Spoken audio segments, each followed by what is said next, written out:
trabajo prolongado de parto. Cuando dura más de 12, 15, 20 horas, aguas, contracción tras contracción.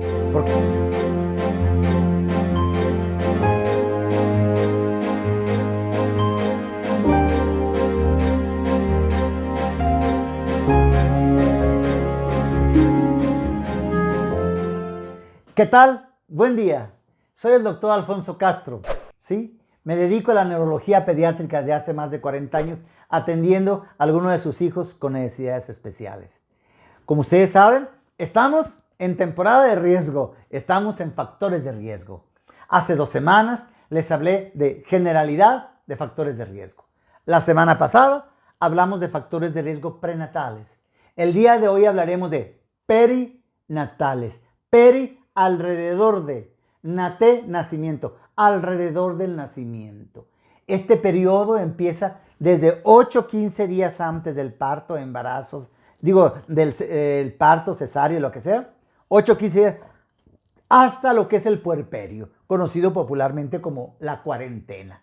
Muy bien. Entonces, ¿qué no hemos estado ante un factor de riesgo perinatal? Muchos a lo mejor no sabemos porque nuestra mamá no se acuerda. Yo les pregunto, por favor, ¿cuál es la fecha de nacimiento de su niño? ¿Y será en junio? ¿Será en diciembre? No me acuerdo. Y eso que nada más tienen 2 o 3. Imagínense cuando antes tenían 10 y 11 niños, imagínense. Entonces, y a lo mejor no se acuerda o no nos dijeron que nosotros fuimos víctimas de un factor de riesgo. Pero un factor de riesgo perinatal, les decía, hay unas contracciones como de acomodo que empiezan en el útero días antes. El bebé se va acomodando, va encajando y demás cosas. En mi pueblo me recuerdo que había mamás que ponían la mano aquí entre la panza y lo que es el tórax y dicen, ya se está acomodando. Cuando cabía la mano y que la panza estaba muy abajo, es que el bebé ya estaba encajado y listo para nacer. Pero, ¿qué tal si cuando las contracciones van una tras otra, una tras otra, una tras otra, y hay un trabajo prolongado de parto?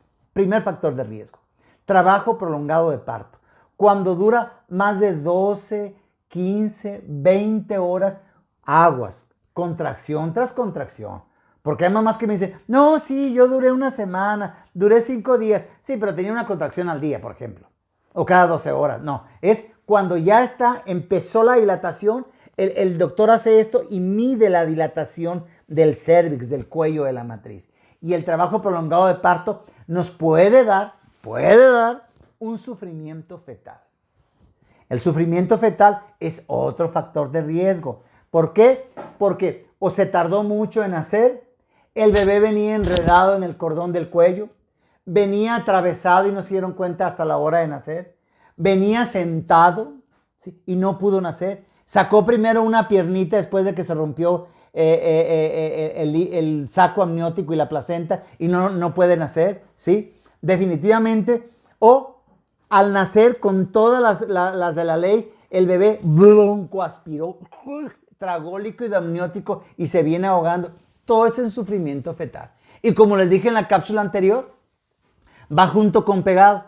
Trabajo prolongado de parto nos puede dar sufrimiento fetal. El sufrimiento fetal nos puede dar encefalopatía hipóxica. Con ganas de hacerte un examen, queridísimo papá y mamá, ¿eh? ¿Qué es encefalopatía hipóxica? A ver, checa la cápsula anterior, ¿sí? Daño cerebral por falta de oxígeno.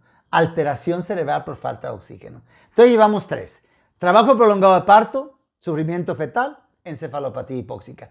Y ahí vienen los otros 5 o 6 que les he dicho que aparecen toda la vida. Desnutrición. Imagínense una mujer desnutrida pariendo, por favor.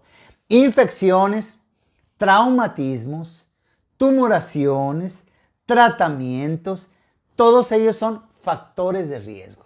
Y un traumatismo, imagínense a la hora de nacer, que le aplicaron muy mal los forceps. Los forceps es un instrumento quirúrgico necesario, porque luego la gente lo asocia. Aplicaron forceps, el niño tiene daño cerebral. No. Muchos de nosotros, muchos de ustedes, nacimos con forceps y miren, aquí andamos. O a lo mejor por eso andamos así.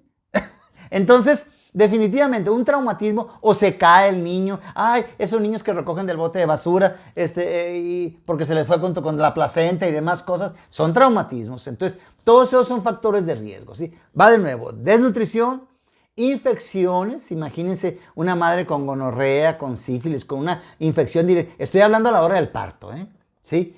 Tumoraciones, traumatismos, tratamientos y dos factores de riesgo muy importantes con los cuales quiero hablar con ustedes el día de hoy: prematurez y posmadurez. Ya habíamos hablado un poquito antes de esto. La prematurez no nomás es el niño que nace antes de tiempo.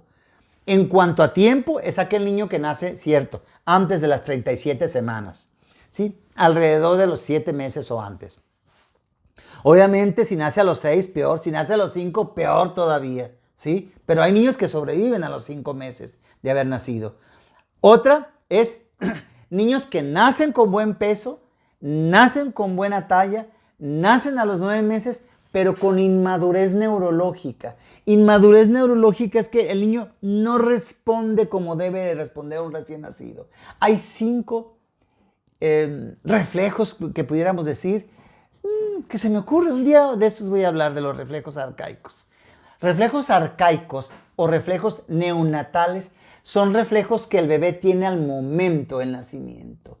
Enderezamiento estático, marcha automática, grasping, moro o reflejo en cruz, ¿sí? O sea, succión, bostezo, hipo. Hay muchísimos factores de riesgo que se pueden presentar por la ausencia de estos reflejos arcaicos. Entonces, también se considera prematuro un niño aunque nazca a su tiempo, pero no los presenta. Estos se presentan en el momento del nacer y más o menos los presenta el niño en los primeros 2 meses de vida, ¿sí? No se le puede buscar reflejos arcaicos a un niño de preescolar, por ejemplo. Claro que no.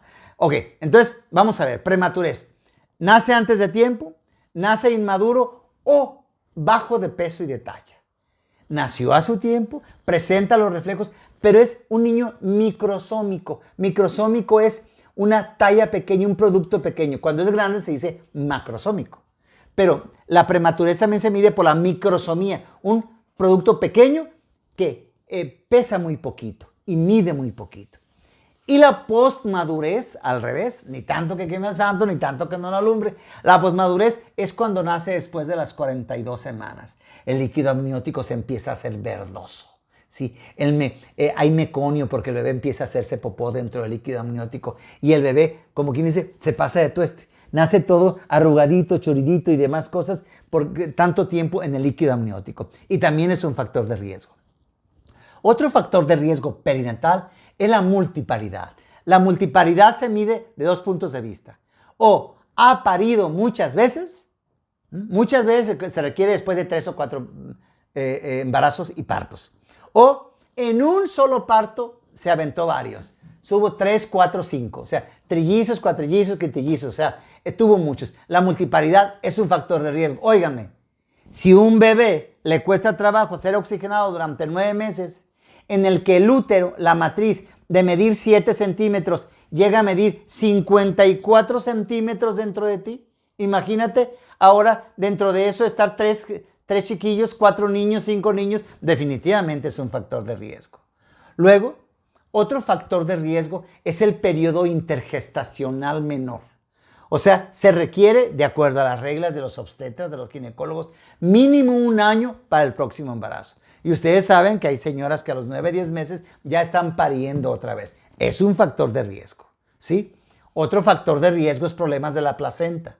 Ya sea que se desprenda la placenta antes de tiempo. Sí, aquí está el útero, aquí está el bebé. Se desprende y tapa la salida y el bebé no puede salir. Eso también nos da un problema que se llama placenta previa. Previa quiere decir que viene primero la placenta y luego el bebé. Son factores de riesgo. Otro es el Apgar menor de 6. Hay un programa en el futuro en el que voy a hablar del Apgar, un sistema de evaluación del recién nacido, que se evalúa en el niño aproximadamente de 5, 6 a 10. Entonces, lo ideal es que tu bebé haya nacido con Apgar de 7, 8, no se diga 9, 10, palomita, ¿verdad? Buscan un papelito por ahí que te dan cuando tu bebé nació. Entonces, un factor de riesgo es que el bebé haya nacido con un Apgar menor de 6. Y termino, al igual que el anterior, con el factor de riesgo neuropsicosocial, el alcoholismo, la drogadicción, el abandono. mamás que quieren regalar a su hijo en el momento del nacimiento, todo ese tipo de cosas. Una mujer deprimida sigue con una depresión posparto y demás cosas, que es un factor de riesgo. Me encantaría profundizar con tantas cosas. Algún día lo voy a hacer personalmente, hablando con ustedes directamente. Les mando un abrazo. Qué bueno que sigan en ese compromiso de sacar adelante a sus hijos. Hasta luego y buen día. Y recuerden, la próxima hablaremos de postnatales, con lo que cerraremos todo este periodo de cápsulas de factores de riesgo. Hasta luego.